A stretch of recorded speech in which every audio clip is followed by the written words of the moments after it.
I mean, according to the cloud. All right. Okay. So today we're going to talk about the Fourier transform of the crystal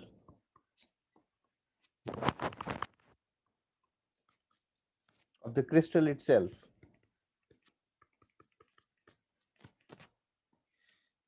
So in the previous lecture, we spoke about the Fourier transform of the lattice. And we found out that if we were to take the Fourier transform of the lattice, we would achieve the reciprocal lattice. And we started off with a one-dimensional example. So in one dimensions, if we have a lattice spacing A, and we were to talk about points on a lattice in one dimensions and refer to those points as a train of Dirac delta pulses. And then if we were to take the Fourier transform of this train of pulses, you observe that we did get a we did get another train of another train of Dirac delta pulses. So k minus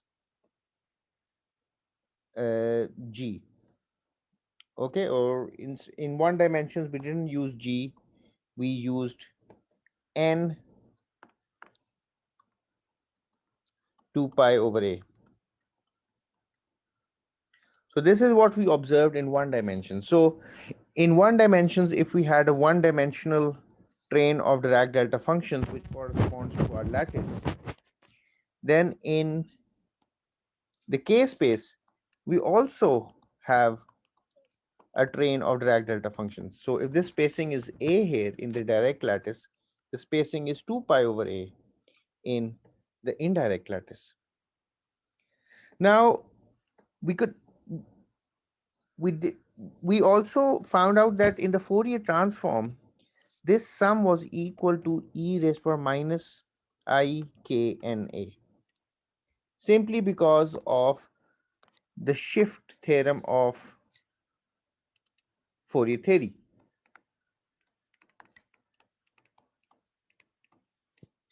Now, what is the key idea here? The key idea here is that if in the direct space, so on the left of this vertical line, I'm drawing the direct lattice in one dimension, a series of points separated out by A.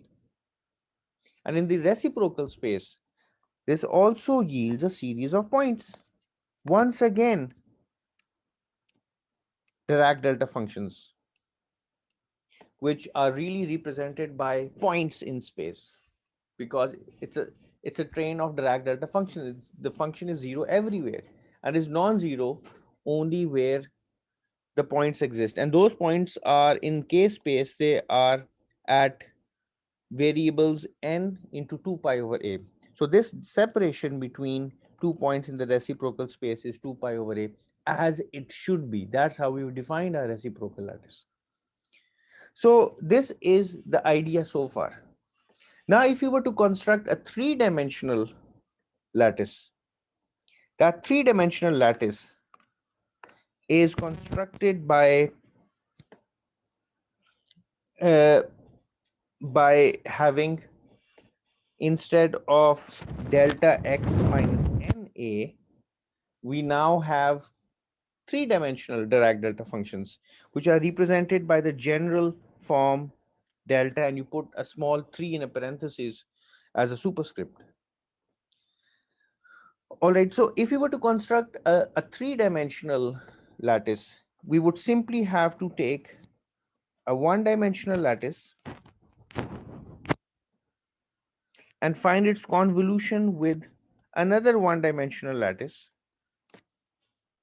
So one series of Dirac delta functions along the x-axis, one series of Dirac delta functions along the y-axis, and then find its convolution with another one-dimensional string of lattice points. And this string of lattice points is now in the z direction.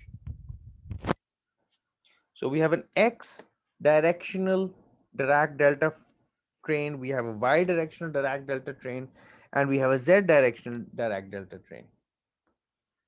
So if we were to take the Fourier transform, so when we take the convolution of all of this, we form our three-dimensional direct lattice. So these lines that I'm drawing, these are just visual.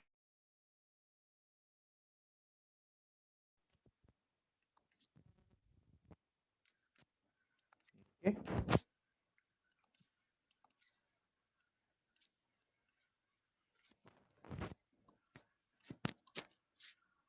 So this is how we construct this three-dimensional grid in the direct space by the convolution of lattice points on one dimension with the convolution points with the lattice points on the second dimension with the lattice points on the third dimension. A three-dimensional grid is formed, which is the three-dimensional direct lattice.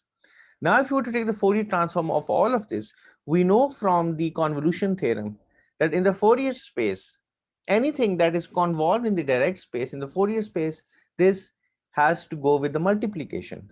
So we take the Fourier transform of each of the three lattices, one-dimensional lattices, and multiply them together to form the three-dimensional direct lattice. So in three dimensions, we observed in the previous lecture that our Fourier transform of the 3D lattice turns out to be e raised to power minus I k, and a now becomes e raised to power minus I k dotted with n a. I would write a capital R here and an n here and sum over all n's. And this is also going to be equal to 2 pi cube over the volume in the direct space Dirac delta function, but now three-dimensional Dirac delta function k vector minus a g vector.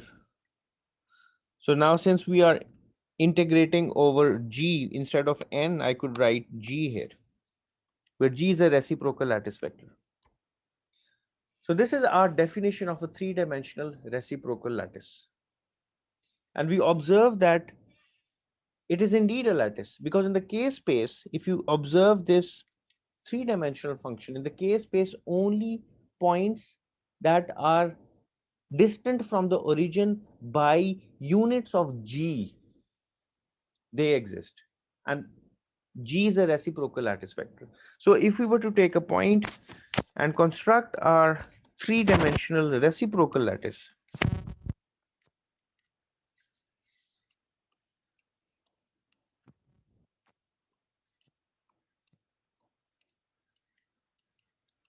in this fashion,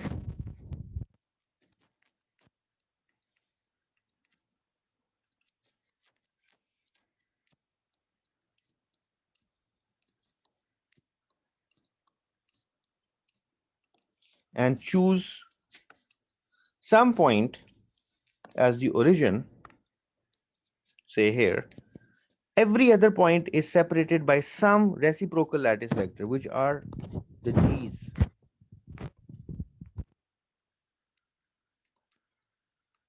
And everywhere else do we have a void of nothingness. Only the points at which are separated out by the unit, by the vector g, the reciprocal lattice vector, they are non-zero. There is something over there. And what do we have there? Points. So if you were to look at this geometrically, in one dimensions, we had a series of Dirac delta functions, which is shown over here. And if this one-dimensional lattice was a part of a three-dimensional possibility, we could have drawn planes here.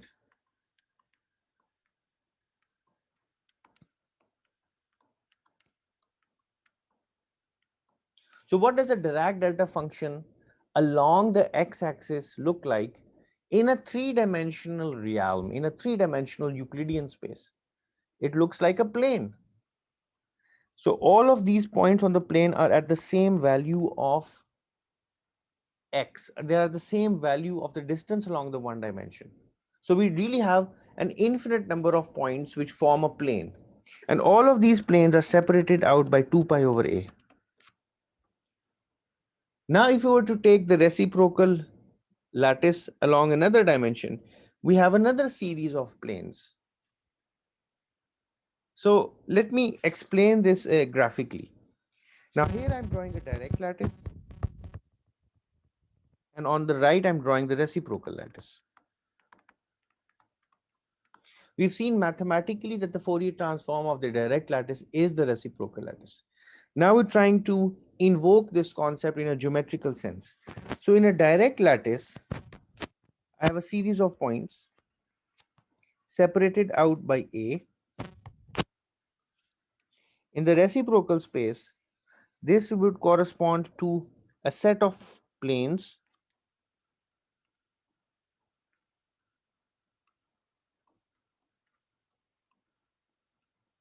separated out by 2 pi over A. Got it? Now we want to form the three-dimensional lattice in the direct space.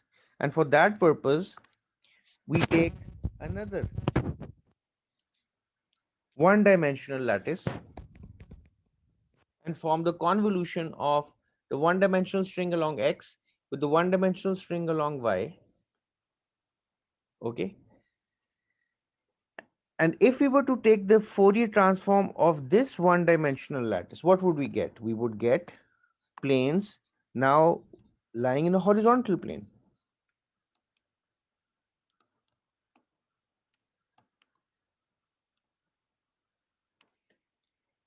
Okay. So if this separation was B, then the separation in the reciprocal space would be 2 pi over B.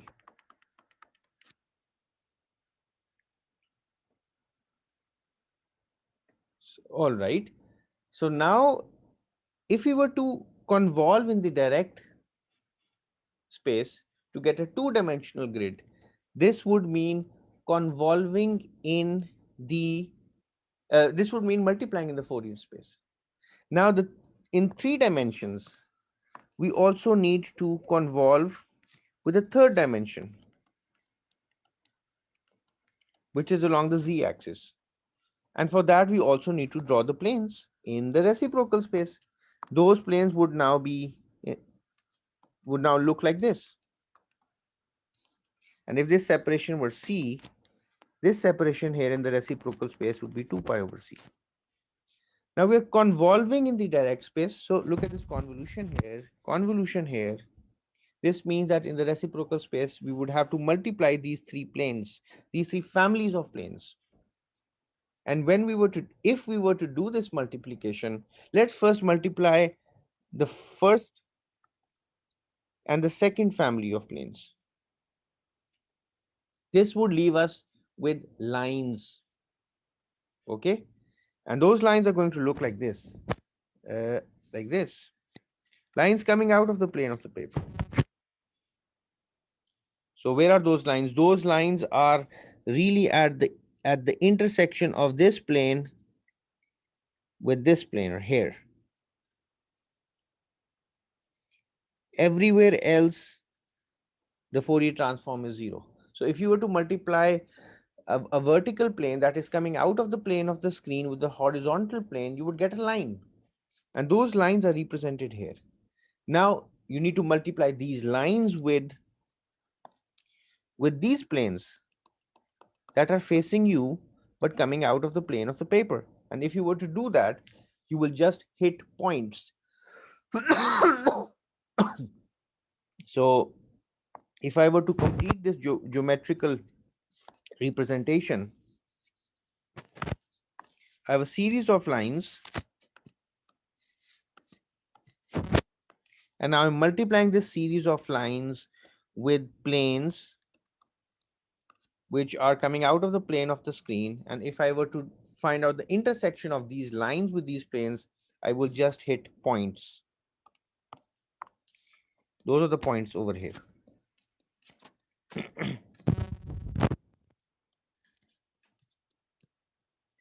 And then I can remove the lines altogether, because now the intersection of these lines with the planes are just points.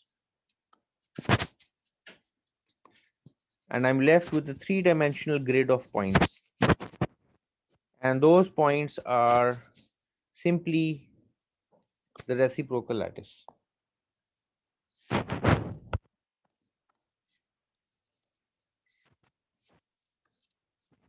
points at the back as well.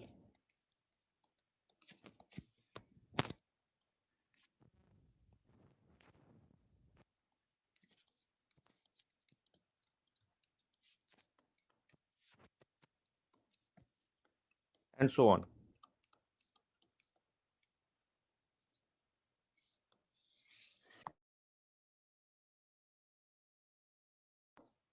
All right. So this is the concept of a three-dimensional lattice in the reciprocal space, which is called the reciprocal lattice.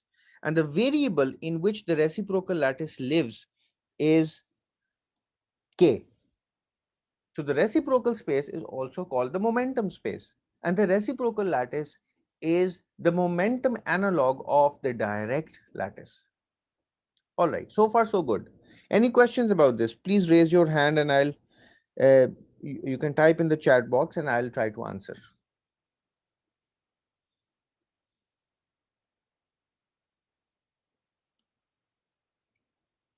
Now, in order to find the Fourier transform of the entire crystal,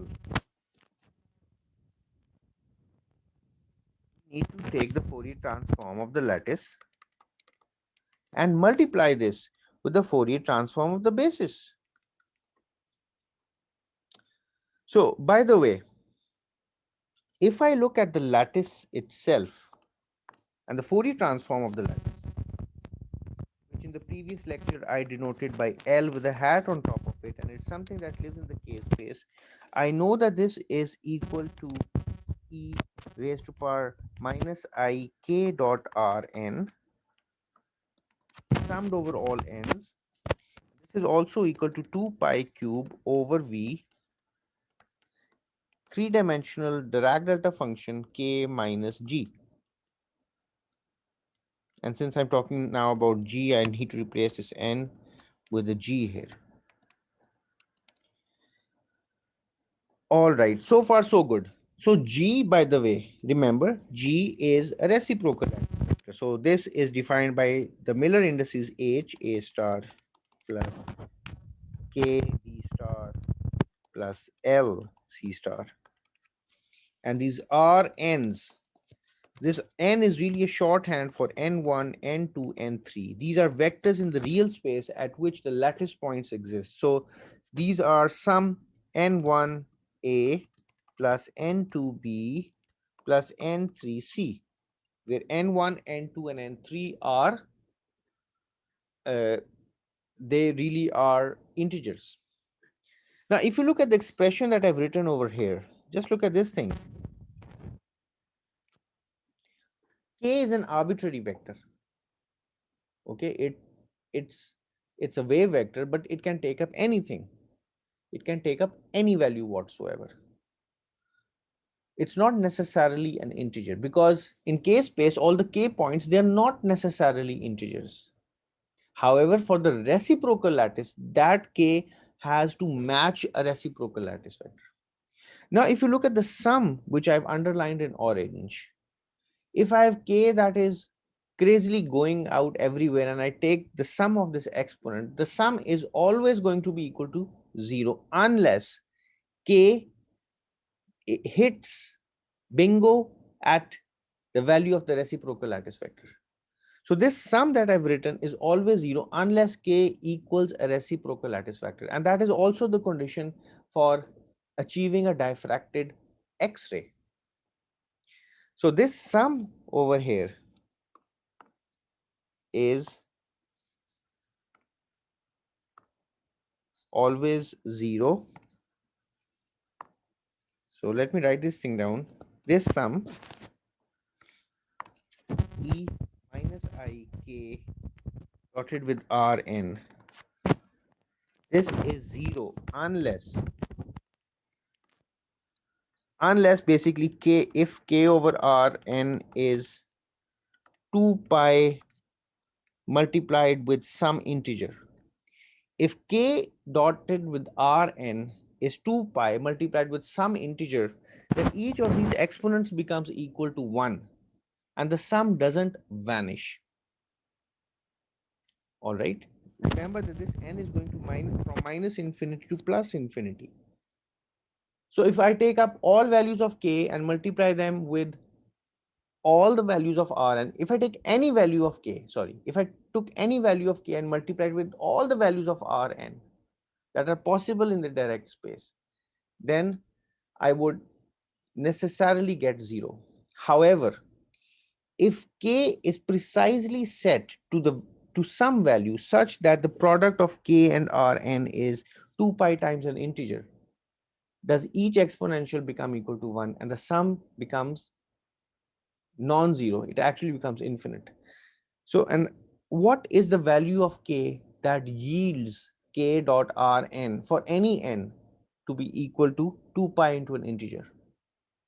Let's see. If my k equals g, let's see what happens. Then k dot Rn becomes equal to g dot Rn. Now I have some g here and I have some Rn here.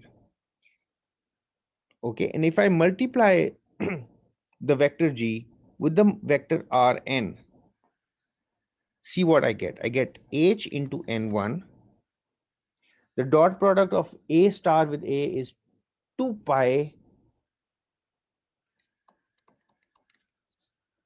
The dot product of a star with b is 0, with of a star with c is 0, and so on.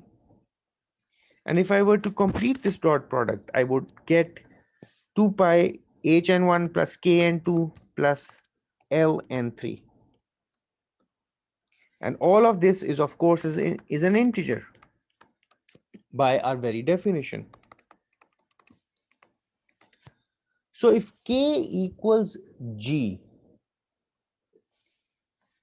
then ei k dotted with Rn becomes equal to ei g dotted with Rn.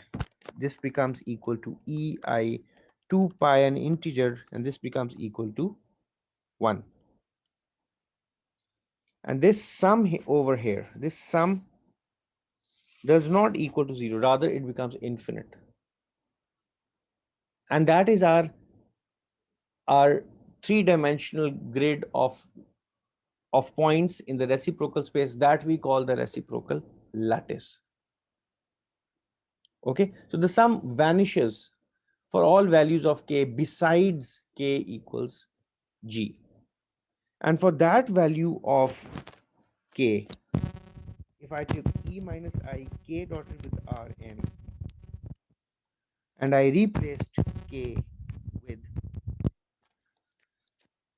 now what I could do is I could now shift my gears and start talking about diffraction.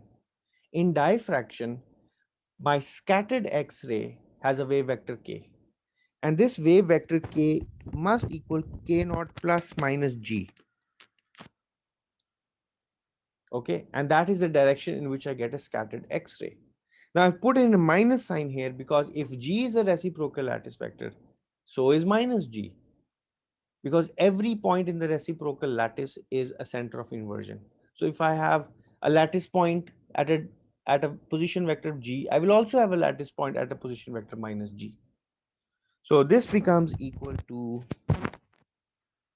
e minus I k dotted k naught dotted with g sum over e minus, sorry k naught dotted with Rn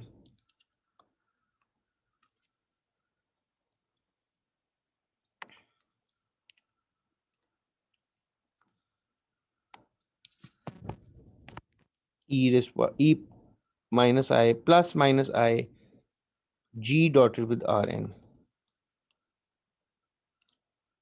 Okay, now this thing, as we know, sum k naught and all possible values of R, and this thing is equal, uh, if I could take, I could ignore this actually.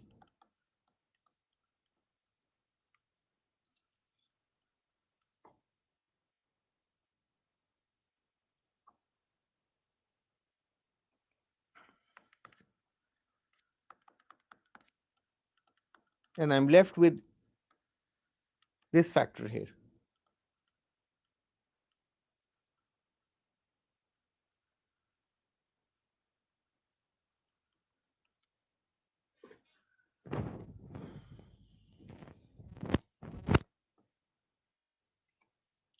All right. So now what is this showing us? This is showing us that if I were to take the direct lattice and then I form the Fourier transform of this direct lattice, so I have a direct lattice. I find the Fourier transform of this lattice, I get the reciprocal lattice.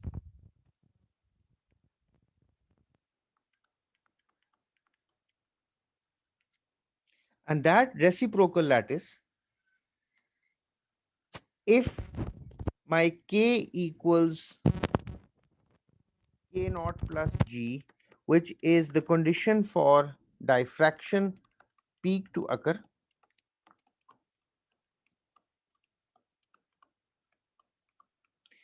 then I can construct a sum which is given by E plus minus IG Rn, and this sum has a special name. It's called the structure factor of the lattice. So let me denote this with S. All right. Now, why do I ignore this particular term over here?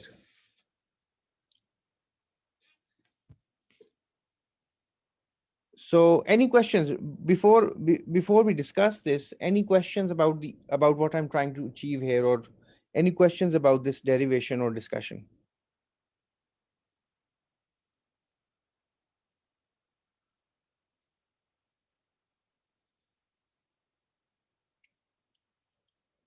Yes, Bilal. Can you type up, please?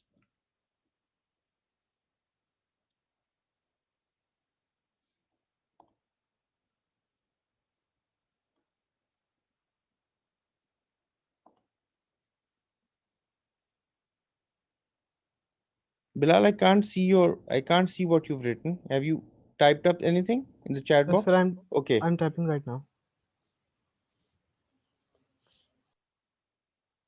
Is that K minus G?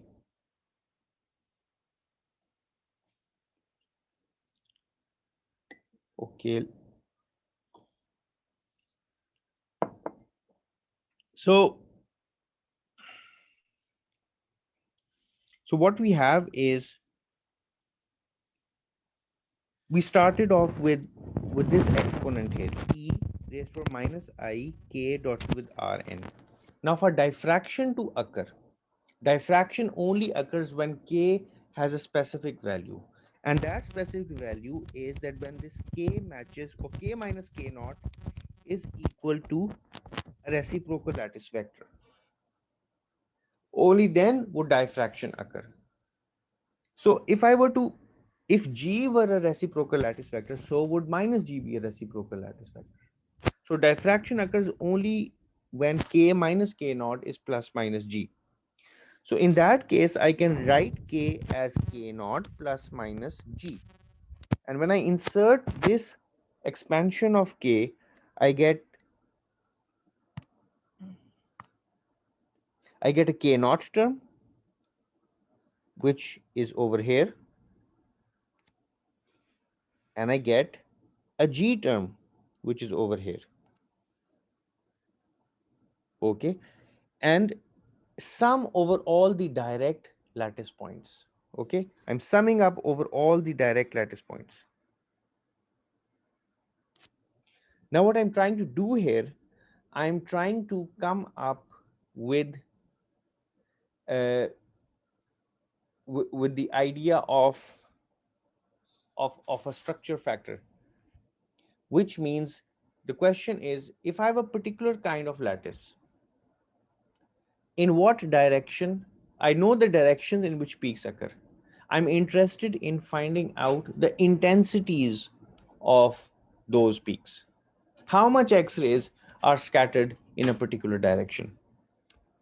Okay, I know which directions yield scattered X-rays. The question is how much intensity or radiation is coming out in those directions. Because in a spectrum, I have peaks at certain points of theta, but I also have varying heights. So I'm interested in knowing where do peaks occur. And for that, I'm trying to look at the lattice itself. I take the Fourier transform of the lattice, I get the reciprocal lattice, and now I'm trying to understand or unravel that lattice. I know it's a sum, a three-dimensional sum of Dirac delta functions, and it's also a three-dimensional sum of exponents. So I focus my attention on this term that I've written in yellow over here. Okay, so and the orange term is k naught is some fixed input X-ray direction. K naught is fixed. It so it tells us the direction in which X-rays are coming in, right? And Rn, the Rn's are all the places where the points exist in the direct space. Now I focus my attention on the yellow part. Okay, here it is, and I call it the structure factor of the lattice. All right. So far so good. The orange part is going to give me some constant. Okay, it's it does not change from a reciprocal lattice point to point, therefore I'm ignoring it. It's a uniform background. So if I were to find out, it's pre-multiplying with all reciprocal lattice vectors in the same fashion by the same amount, so I tend to ignore it. It's a normalization factor, in other words. So I focus my attention on the yellow part, and here is what it is. Okay, and it's conventional that I choose only the positive part. So if n were, if this g over here, this g that I've written over here, this could be positive or negative. But if I decide that I'm going to choose all the possible values of g, I can still write just the positive part. Okay, so what I'm trying to do now is, if I were to pick one plane, one family of planes of Miller indices HKL, and I want to see the scattered intensity coming from those planes, I could set G, the vector G, to be equal to H A star plus K B star plus L C star. So I could pick this to be the vector HKL. Okay, now this is just vectorial notation, a column vector. So if I were to do that, I'm actually finding the lattice, instead of the entire lattice, I'm finding the scattering factor coming from the HKL planes. Okay, and then I could do E, I just choose the positive sign. It doesn't harm. I can just choose the positive sign, E plus minus I, and then I choose G, and here I have R N.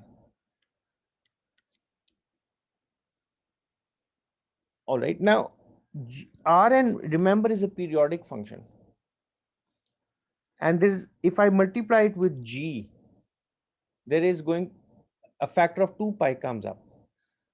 So instead of summing up over all G's, I can just choose one of those.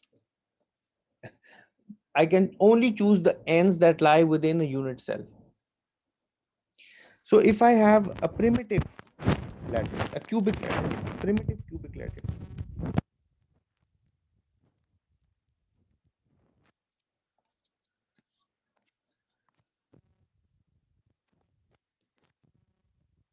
this is my primitive cubic lattice.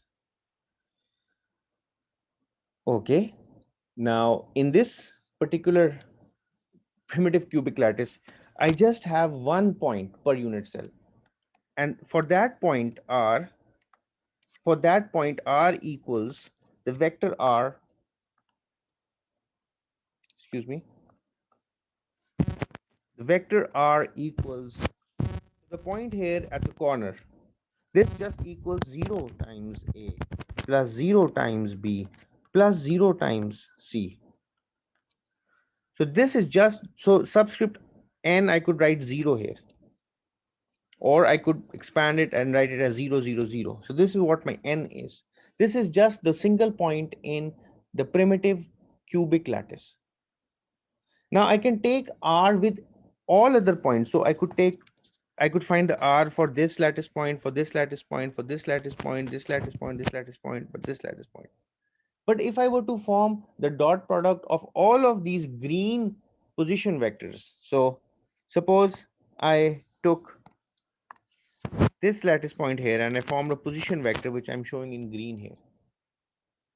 This position vector is going to be, by the way, equal to so if this is cubic, and I also represent this by the length a, length a, length a, this is going to be equal to a dotted with a vector plus a dotted with a, sorry, not dotted, a into a vector plus a into b vector.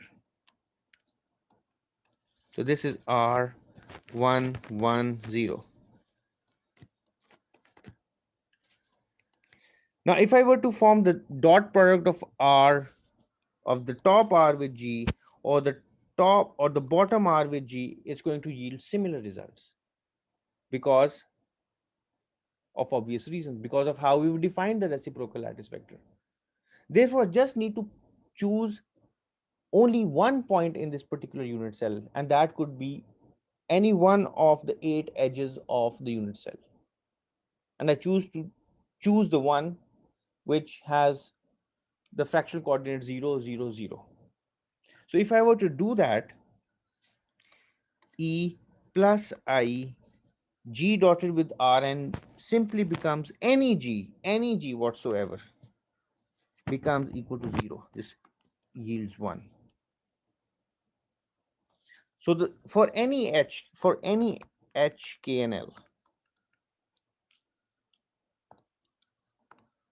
so s for any h k l for a primitive cubic lattice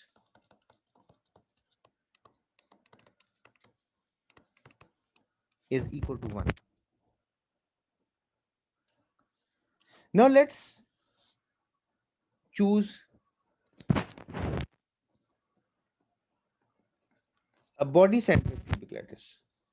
Now in a body centered cubic lattice, I have points at the edges and I have a point in the exact center of the body. Now for any h, k and l, if I were to find the structure factor of the lattice for any h, k, l, what do I need to do? I simply take E plus I G. By the way, G is, I've already defined G. G is H A star plus K B star plus C C plus L C star, and I multiply this with R. And now this N, I only need to specify the points in the unit cell because everything else is repetitive.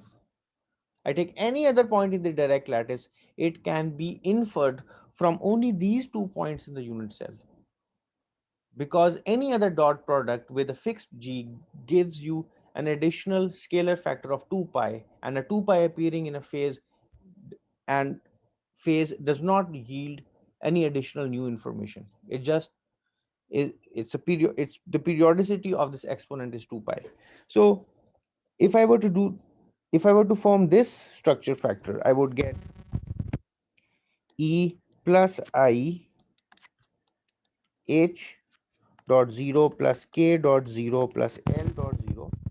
This is from this point over here, which is at the edge, and from the other point, which is at the body centered, which I do need to consider. It's a distinct point in the body centered. I can write E plus I H dotted with, now Rn for this point is half A vector plus half B vector plus half C vector.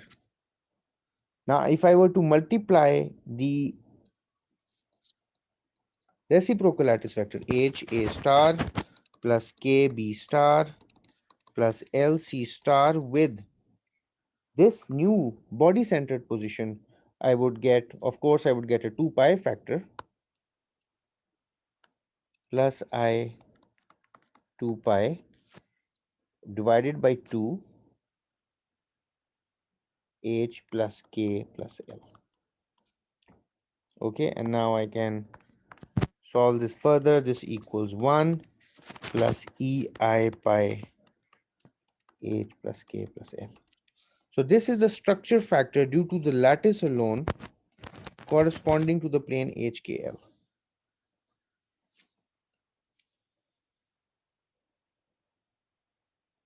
Okay. Likewise, I can find the structure factor due to the lattice arising from an HKL plane, supposing that the lattice is of the face-centered cubic type. So this is what I wanted to say about the lattice. Now I would like to shift my attention and talk about the basis itself. What is the Fourier transform of the basis?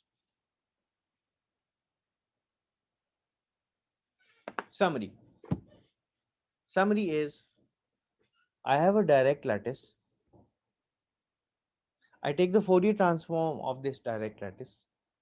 I get a reciprocal lattice. The reciprocal lattice exists in the K space.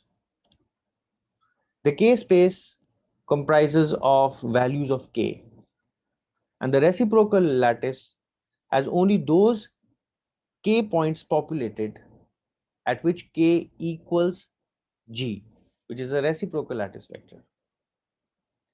I can also express the reciprocal lattice as a sum of exponents in which the phase of the exponent is G dotted with Rn, where Rn are the direct lattice translation vectors. Now, I only need to consider the points in a single unit cell in the direct lattice because everything is repetitive and periodic. And if I were to do that, I can form a structure factor S for the lattice alone. And that structure factor, by the way, let me write it again. For the lattice alone, S equals E plus I J times Rn, where I choose Rn's inside the unit cell only. If I were to choose all other Rn's, you're welcome to do so, but it does not yield new information because all other dot products of all other Rn's with the same G will give identical results. Okay. Now let's talk about the basis. And why do I need the Fourier transform of the basis? Because eventually I need to multiply the Fourier transform of the lattice with the Fourier transform of the basis. Now, what is the basis? So if I were to draw my direct lattice,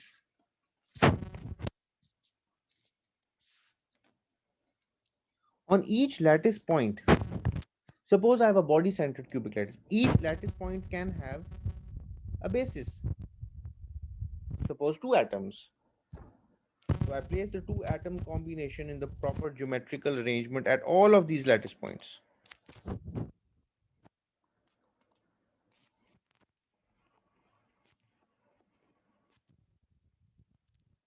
And this is how I construct the entire crystal structure. So I need to find out the Fourier transform of the basis as well. Now, when we're talking about X-ray diffraction, the basis is, there's more to the basis. The basis is particularly the distribution of electrons because the X-rays are interacting with electrons. The X-rays are being scattered by the electrons. So in the basis, we have to look at the distribution of the electrons inside the basis. Now how do we proceed here? So suppose I have a basis, and the basis is just an electronic cloud. Okay, some cloud of electrons, some probability density function of electrons. And I take a point which is my origin of the basis. Now remember, this is a subtle point here. We have a reciprocal lattice, and in the reciprocal lattice, we are looking at Rn's. So this is a reciprocal lattice. And sorry, these are points of the direct lattice. I'm sorry. We're looking at Rn's. Now, the edge of the direct lattice is at the origin. Suppose it's at the origin. And all other points, if this lattice is centered, then we have to consider additional points, say at the body center, face centered, base centered. We find the Rn's for each of these centering points. So we get a collection of Rn's, and we then take the dot product with each G and put it as the face. Similarly, for the basis, we have to choose some origin. Okay.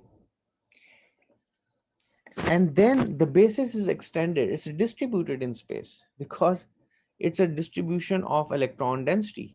So I take 2 points. The red point is my origin of the basis. So this is the origin of my basis.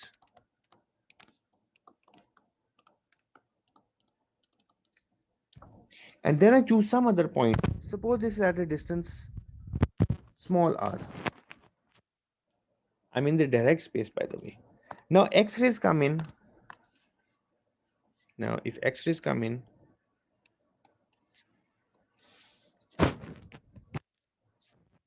unit vector S naught and momentum vector K naught, and they are scattered. So they are scattered from this point, which is at a distance small r from the basis origin, and it's also scattered uh, from the origin itself. And this unit vector is S. This momentum vector is K. Of course, so suppose this is the point O, this is the point A. The X-rays that are coming from point O and from point A, they're not in phase, because the X-rays that have come from point O in this particular example, they have covered a longer distance. There's a phase difference.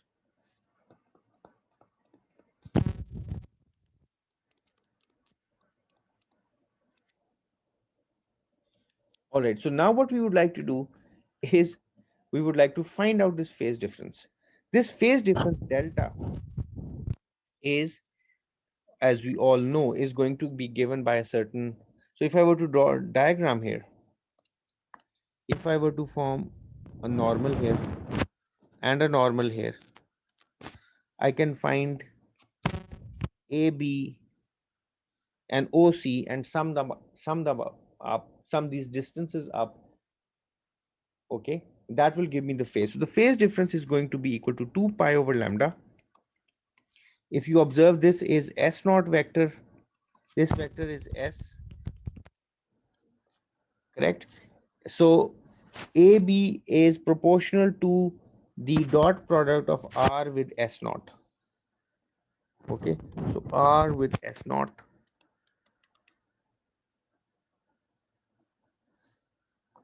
And OC is R with S. So I put R with S first because this is longer, minus R with S naught.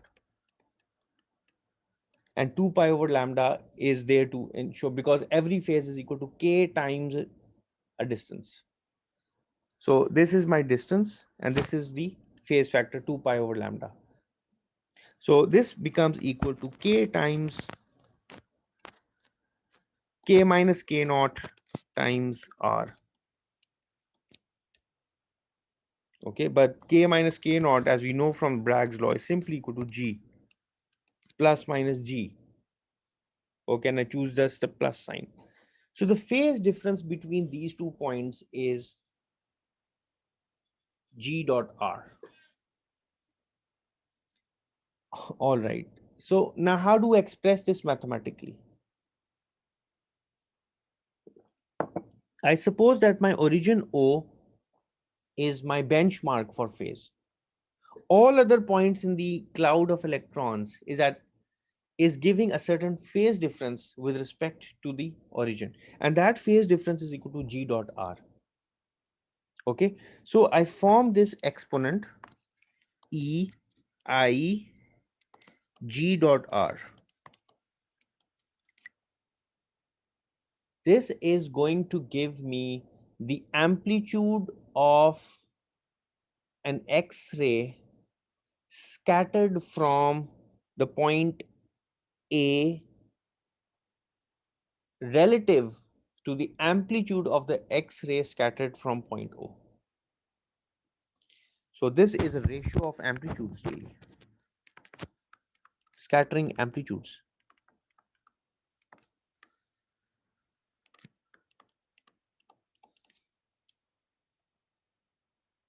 Provided that at O the density of electrons is the same as the point as at point A.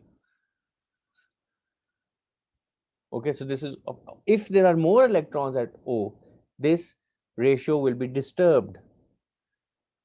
Okay, so we have to find out the relative density of electrons at O versus the electron density at A. So really, if we were to find out the entire amplitude of X-rays coming out from the electron density clouds, what do we need to do?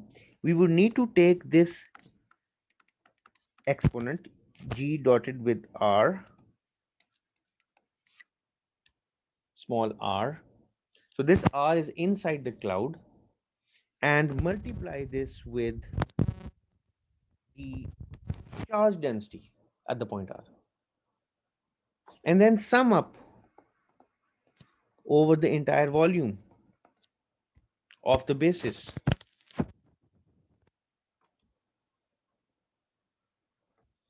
Okay,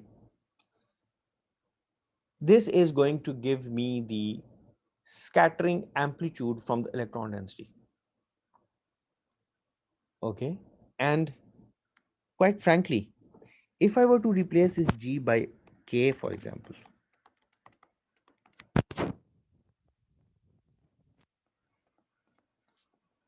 then this is nothing but the Fourier transform of the electron density. So the Fourier transform of the electron density, which is the Fourier transform of the basis, is simply uh, the structure factor for the basis. In other words, the integral that I've written over here is the Fourier transform of the basis, provided my K equals G. Okay, and I can use the same argument if my K equals K naught plus minus G, and then I ignore this K naught factor because it gives me a uniform background.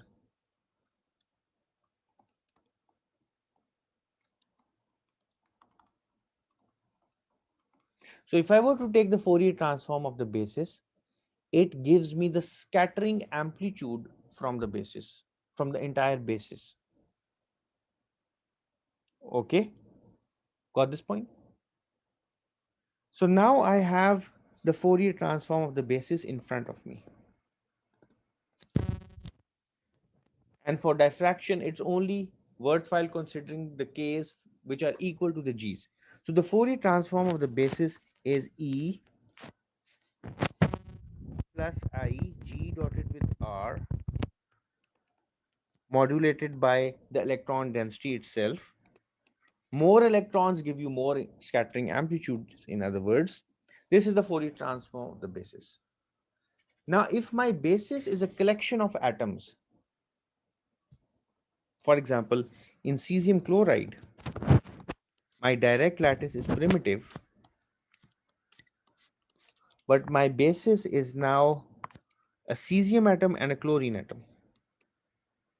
Cesium and chlorine. I have a diatomic basis, one cesium and one chlorine. And by the way, this is not body center, this is a primitive cubic cell. Now, if I can take the assumption that my electrons associated with the cesium are at a point which is at the vertex of the unit cell, and the chlorine all the electrons are bunched together at a particular point inside the unit cell, I can make an assumption or simplification of that kind. Now, what I need to do then is I need to write down this electron density, which is really a function of R, as a sum of Dirac delta functions. Okay, and how do I do that? I I simply write this rho R as delta R minus. Now this is my variable R, my running variable R. Now only atoms exist for which at positions, at position vectors d, say d j. Now don't confuse this d with the interplane spacing, dj. Okay, and then I sum up over all j's. So for this cesium chloride example, I have two atoms. So j equals 1 and 2. D1 equals simply the vector 0, and D2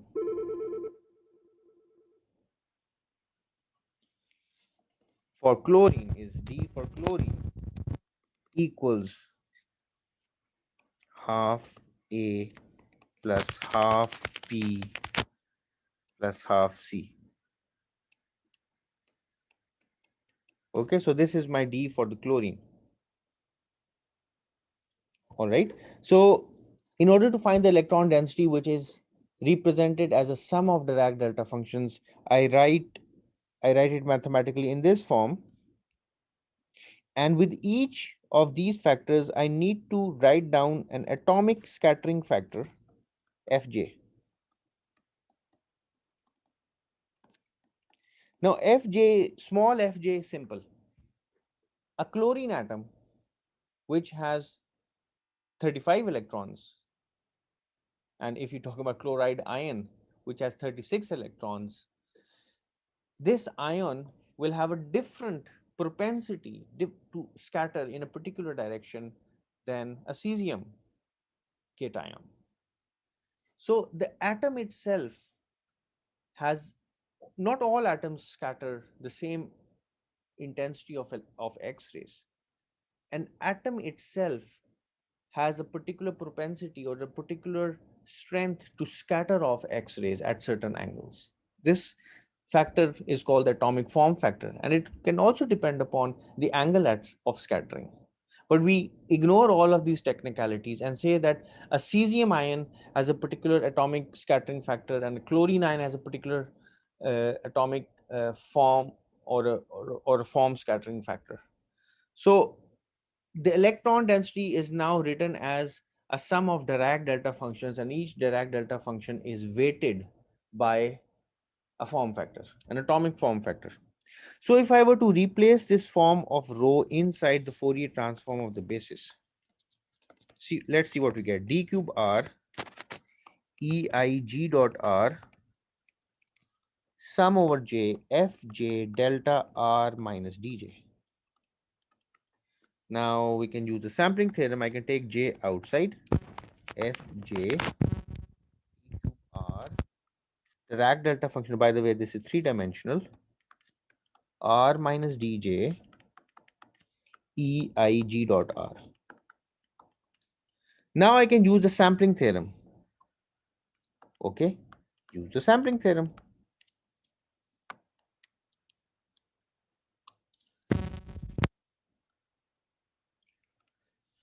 The sampling theorem will break away this, it will wash away the integral sign, and we only pick up those values of this function here at which R is equal to Dj. So E plus Ig dotted with Dj. And this is called my structure factor for the basis. For a particular value of G in the following form. So my structure factor for the crystal itself is equal to the structure factor for the lattice multiplied with the structure factor for the basis.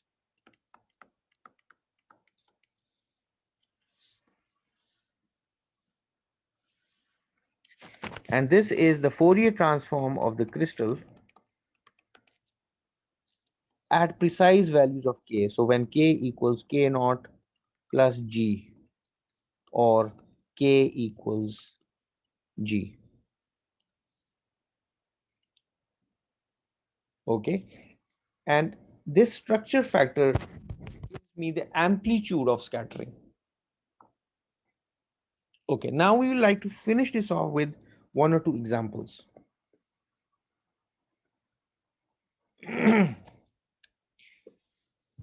All right. Any questions? And I think these examples will clarify what we've been discussing so far. Sir, I have typed a few questions in the chat.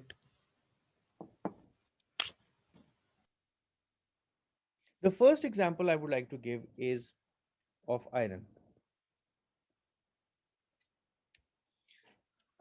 Now, iron is body-centered cubic. It has a space group I, M, 3 bar M, body-centered cubic.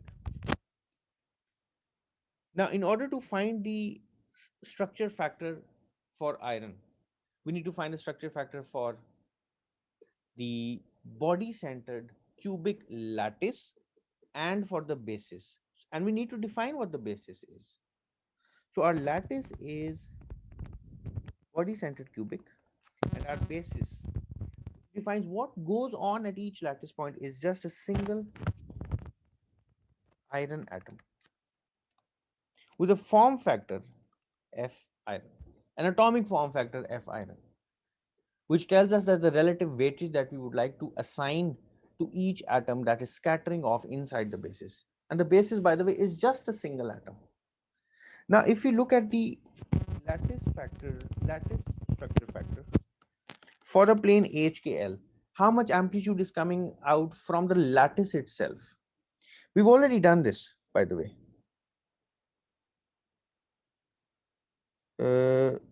Have we? Yes, here, ratio of scattering amplitudes.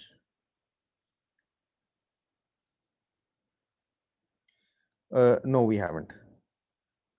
So the body centered lattice is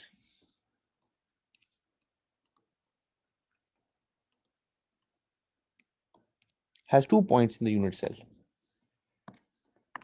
One is here and the other is here.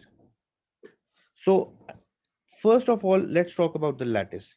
I have two R's. So let's call one R R1. This is simply zero vector. This point over here. The second point is R2. This is half A plus half B plus half C. Now, S for the lattice is, I sum up inside the unit cell EIJRN. So EI0 plus EI. Now, if I form G dotted with R2, let me explicitly do this for you. 2 pi H plus K plus L. If you want to work your way backwards, this is G is H, sorry, H A star dotted with R2 is half A plus KB star half B plus LC star half C. Since A star dotted with B is 0, A star dotted with C is 0, A star dotted with A is 2 pi, and so on. So all of this gives me this factor 2 pi over 2 H plus K plus L. And I work this my way forward. S for the lattice is 1 plus EI pi H plus KL.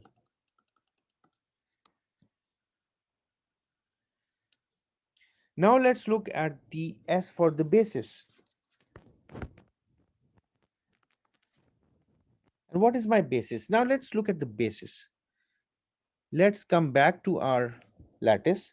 Now I would like to draw atoms, and I put those atoms in blue color, and those atoms are the basis. So the basis is just a single iron atom at each lattice point. So I put an iron atom here, and I put an iron atom here. Okay. Now the basis comprises a single point, a single atom. So now if I were to find out the structure factor of the basis, this is the formula that I need to use, which I've underlined in blue.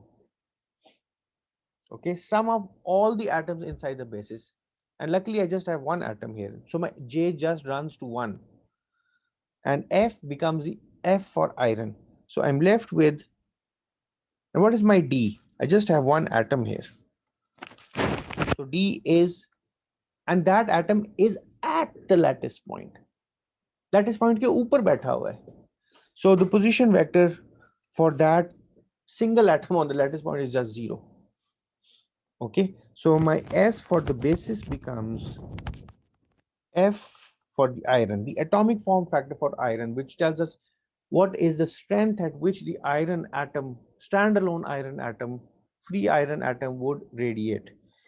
Iron atom into E, I, any G, got it with D1. And this, whatever G is, this is going to be equal to F iron.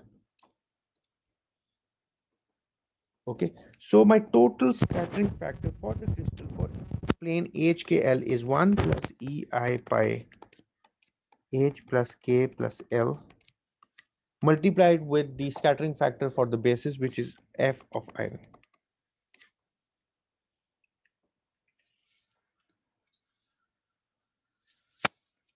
Now, this is comprised of two parts.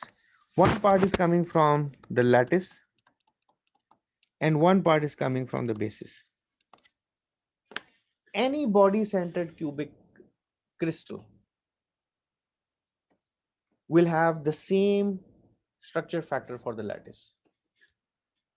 It could have different factors jumbled up together for the basis, but as far as the structure factor for the lattice is concerned, it's going to be just the same, just the same. Okay, and if you observe this structure factor that I've written over here, it's an amplitude.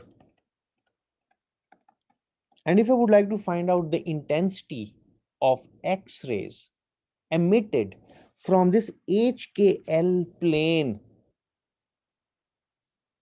I know the directions. The directions are given by the Bragg's law. That is a done deal. We've already discussed it. Now we're looking at the intensity. The intensities are going to be proportional to the modulus square of this structure factor, because the intensity is proportional to the modulus square of the amplitude. And if you observe the S for this lattice, are there any values of H, K, and L for which this factor will disappear? You can just type in the chat box, please. Sorry, I'm going to fix the sound. I fixed the technology otherwise, because now my screen is now directly connected to the Ethernet and not to the wireless. So I think we don't have these problems of lag and my screen getting stuck. But could you tell me in the chat box if the structure factor for the lattice can ever be equal to 0?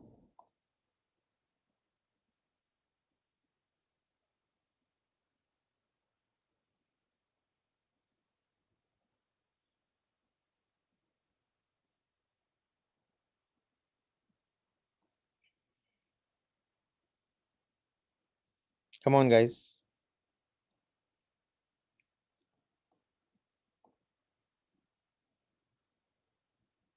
So if my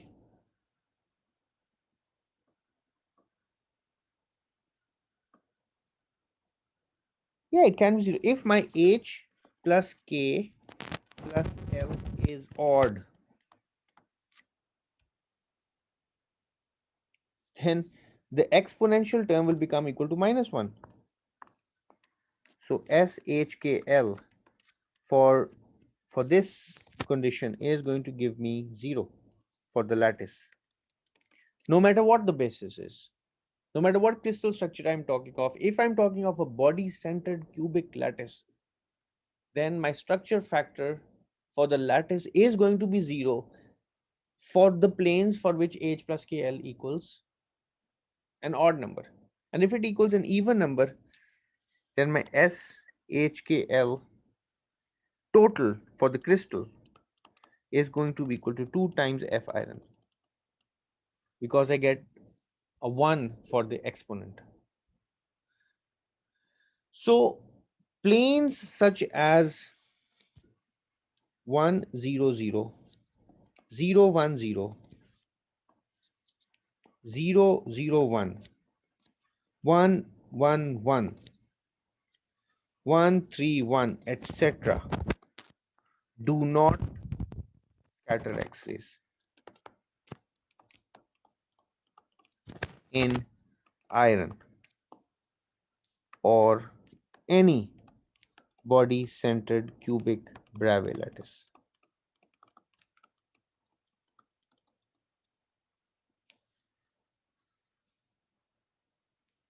So if I have a crystal structure for which the crystal system is body centered cubic, I will never get the planes to emit or radiate any X-rays for which H plus K plus L, the sum of the three Miller indices, is equal to an odd number. This is called a systematic absence or reflection extinction. And I can do similar calculations for face-centered cubic systems. For face-centered cubic systems, I get really interesting results. For example, you can show that for for an FCC, if I look at just the lattice, any HKL, this I would like you to do it yourself. Try it yourself. I will get E plus EI pi H plus K plus EI pi H plus L plus EI pi K plus L. Right? Now, if HKL are all even or all odd, then this S becomes equal to 4. Right? So if each one of H, K, and L is an even number or an odd number, this factor turns out to be 4. And if we have mixed even and odd,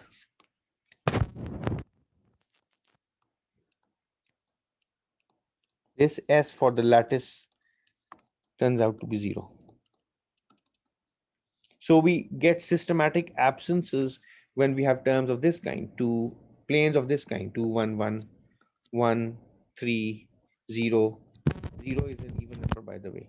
These planes will be missing from the diffraction pattern. Their intensities will be 0, and these are called systematic absences. So by looking at the diffraction peaks and observing which planes are reflecting and which planes are being extinguished from the diffraction pattern, we can tell what the crystal structure is, and we can do all kinds of structure analysis. Now I'm preparing homework number 4, and this homework is going to be uploaded hopefully today. And the homework is going to ask you about certain systematic absences from certain crystalline structures such as diamond, sodium chloride, etc. The key is find the Fourier transform of the crystal, which is the Fourier transform of the basis and the Fourier transform of the lattice. The lattice is more universal a concept. There are, as you know, there are only 14 different kinds of Bravais lattices and 4 types of centering. So you get a finite possibilities of the structure factors for the lattices. Then you multiply each structure factor with the structure factor of the basis. You get the entire diffraction intensities from the reflecting planes. And you can also find out which reflecting planes will be absent from the diffraction pattern. So this is all that I had to say about systematic absences. The key is that the concept of the reciprocal space is really important. Reciprocal space is also called the K space. The reciprocal lattice are distinct points inside this space. And when we study the band theory of solids, which is going to start from next week, we'll be talking about crystals in the K space most of the times, because the K space is the momentum space. It's very convenient to link up energies with momentums. In the free electron model, E is nothing but p square over 2m, for example. So we have to shift our mental paradigm and start thinking away from the direct space in many cases, and move to the K space when we start looking at electrons. So please gear yourself for homework number 4. It's going to be a lengthy homework. And inshallah, we'll meet on Tuesday at the stipulated time next week, and I'll try to fix the sound problem before that. And I'm also available in my office today, all day today, to meet if you're around on campus. Bilal, if you wanted to ask a question, please go ahead and write in the chat box.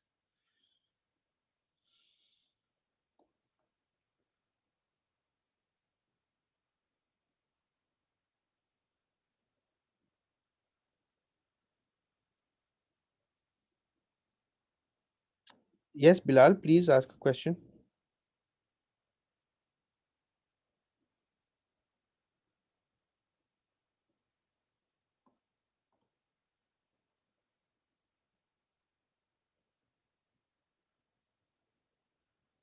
All right. So if there are no more questions, uh, can can any one of you just stay back? I'll just stop my recording.